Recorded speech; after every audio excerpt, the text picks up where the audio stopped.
This program is brought to you by Emory University. Focus on something else. When Ryan Jones first came to Emory University in 2005, his plans for the future resembled the plans of many Emory freshmen. He was pre-med. With a father and mother who were both doctors, it made sense for him to follow in their footsteps, especially at a school known internationally for its medical achievements. Yet Jones's plans changed considerably during the course of his sophomore year when he helped fix a water cistern in the math science building. Even though it was a very small issue and a very small project, that first kind of initial step forward, kind of just kept leading to one more step and then another step, and then, I kind of got caught up in different issues related to sustainability on campus. By the time Jones graduated, he was an environmental studies and physics major and president of the Emory Environmental Alliance. Jones's increased interest in sustainability parallels the school's efforts to enhance its level of sustainability over the past decade. In September 2006, the school officially launched its Office of Sustainability Initiatives. But even before that, Emory was focused on making its campus greener. When current president James Wagner came to Emory in 2003, sustainability was adopted as a principle of the school's strategic plan. For Wagner, sustainability is an integral part of preparing engaged scholars and building community. If I had no consideration for others, then all I would care about is that there's enough water for me, enough gas for me, enough clean air for me, and I don't care about anybody around me, and I don't care about anybody that comes after me.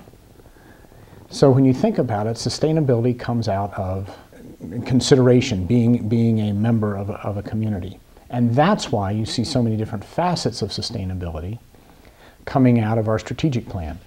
And the university has set ambitious and specific goals in those different facets of sustainability. Emory aims to acquire 75% of the food in its hospitals and cafeterias from local or sustainable sources by 2015. And by the same year, the school is committed to recycle 65% of its waste, up 6 percentage points from its current rate. Emory also hopes to reduce a quarter of its energy use by 2015 from its 2005 usage levels, and 54% of the 700-acre campus has already been set aside as protected green space. Emory is also a leader in LEED certified buildings, that's Leadership in Energy and Environmental Design. LEED buildings save energy and water, improve air quality, and are constructed using a percentage of recycled, local, or renewable building material. Now, Emory has the most square footage of LEED buildings on campuses across the country, but it's an honor that President Wagner actually hopes to pass on. It is a distinction that if all goes well, we should lose, because bigger campuses should follow our lead, no pun intended, and someday have many more square feet than we do. Emory has pledged to build all of its new buildings to meet the environmentally friendly standards of the LEED program. Among the green buildings already on campus are Candler Library, the Math Science Building, and the new freshman dorms. Tiffany Bearwalt specifically applied to live in Few Hall before she came to Emory, and she has learned how to maintain a sustainable lifestyle. Even if it's just a little step, such as putting taps on your water so that you don't use as much, and having lights that automatically go off so you don't accidentally leave it on to waste energy. Just little things like that are things that I'll definitely take with me when I'm, buying my own house down the road, or even just encouraging other people to start paying attention to things. When Bob Ferguson of Oxfam America visited the school as part of the Campus Consciousness Tour with rock band OAR, he took note of Emory's green features. From the moment we woke up in the tour bus, it was obvious that there were so many things in place. You could just look out the bus window and see solar panels on the side of one building, and recycling bins in open places. And you don't normally see that many smart ideas in one place when we pull into a campus. Emory's campus has also become increasingly bike-friendly. Bike Emory partners with Fuji Bikes and Bike South to give students deep discounts, a free bike share program, and on-campus mobile repair centers. It's all a part of Emory's efforts to get 1 out of 4 single-occupancy vehicles off the road by 2015. Another way Emory is making a name for itself is through its sustainable food program. A farmer liaison works with local farmers to remove hurdles to the local food supply, encourage increased production, and ensure fair working conditions. There are also 7 sustainability gardens located across campus to educate students, faculty, and staff about local food. And the weekly farmers market, located in the heart of Emory, has become a staple on campus. Dominic Luca, a construction business owner turned local farmer, has been a part of the farmers market at Emory since it began in June 2008. Similar to Emory's strategic plan, Luca values the community that he finds in his work. That's the only thing I can say is we got to get back to the basics and how to bring the community tighter and the community closer, because they start to see each other every week out, and they start to want to communicating more, and then they maybe make some new friends. And see, that's how a community gets strong, is the markets actually bring people together. Buying local also helps reduce our carbon footprint. Currently, the average trip from the farm to your table is 1,500 miles. It's an aspect of our culture that members of the Emory community say we must change. What you eat impacts the entire world, and it's not just going to get a bag of chips. You must think about where your food comes from, who made it, what soil brought it to fruition.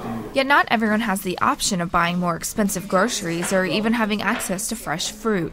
Nathaniel Smith of the Office of University Community Partnerships views tackling issues of equality as another way that Emory's sustainable initiatives can link the school to the greater community.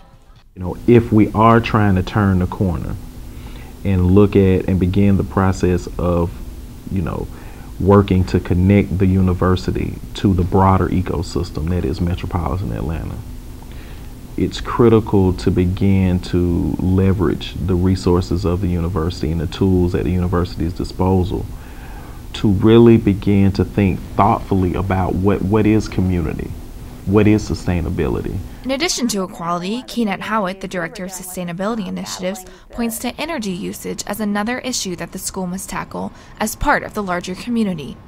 Currently, Emory is the 6th largest customer of energy giant Georgia Power. 2 of the company's power plants are the number 1 and number 3 largest sources of greenhouse gases in America.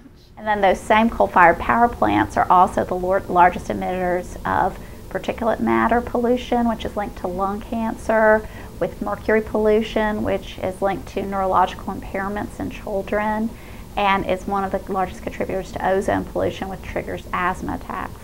So Emory, as a public health leader, has really got to pay attention to that area. Getting students to pay attention to sustainability is a goal that Emory works hard to achieve through the Piedmont Project.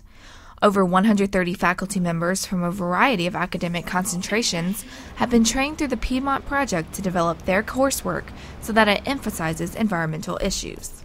And we have the longest running faculty program to not just say we're going to have a master's or a PhD in sustainability, but to say every student, no matter what discipline they study, will be exposed to these concepts of sustainability.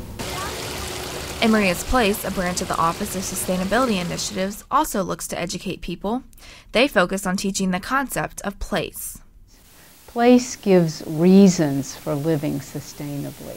You don't fall in love with an idea, very few of us do. You fall in love with a smell, or a story, or a person, or a hawk.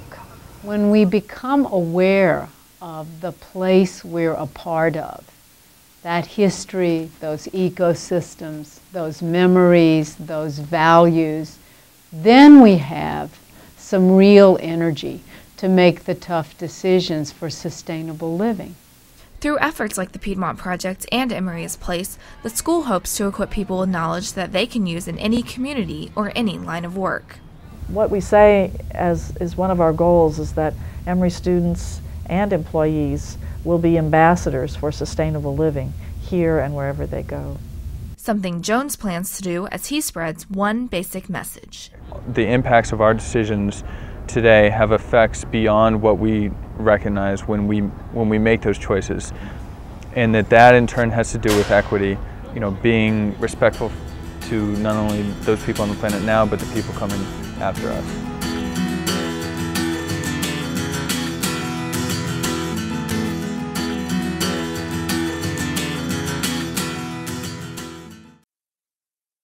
The preceding program is copyrighted by Emory University. Please visit us at emory.edu.